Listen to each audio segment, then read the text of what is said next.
Hey, so welcome to Neversink Farm, and we're in the, I call House 1. We're growing cucumbers in here.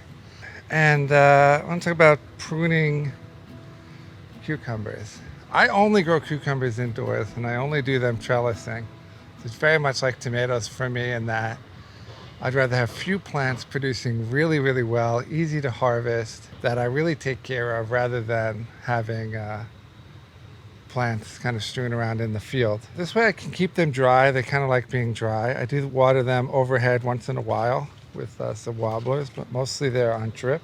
You can, as they're growing, pinch out their forking, right, their little suckers here that can grow into a new vine. I don't do it. I find, and this may not be true with all varieties, but at least what I'm using, which these are Corinthos, only 1 out of 10 actually becomes a new vine.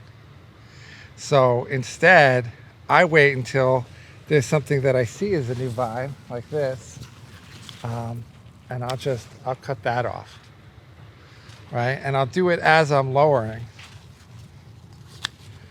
So I'll just keep it with me.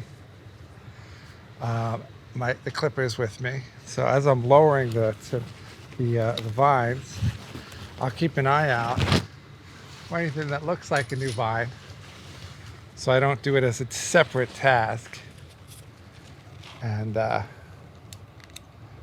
so I'm just lowering them, moving them over, right? And if I see anything, I will clip it. Okay, so here, a lot of times they're like right at the bottom, but sometimes they get higher up.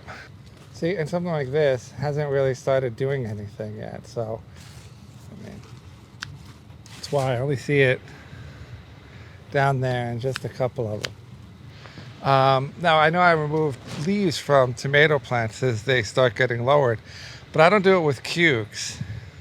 I just don't see the reason for it. It might let more airflow and it might help, but there's so many leaves and there's only 1 leaf per node. Be a lot of work.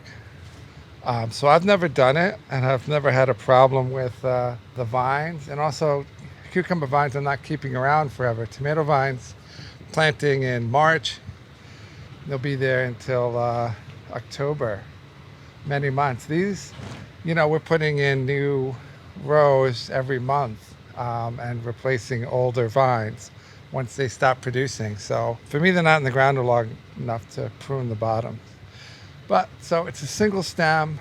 I remove the extra vines as they get long, and that's really it. And then I just try to keep them somewhat neat, but they're not as neat and hard pruned as tomatoes. Okay, so thanks for watching, and till next time.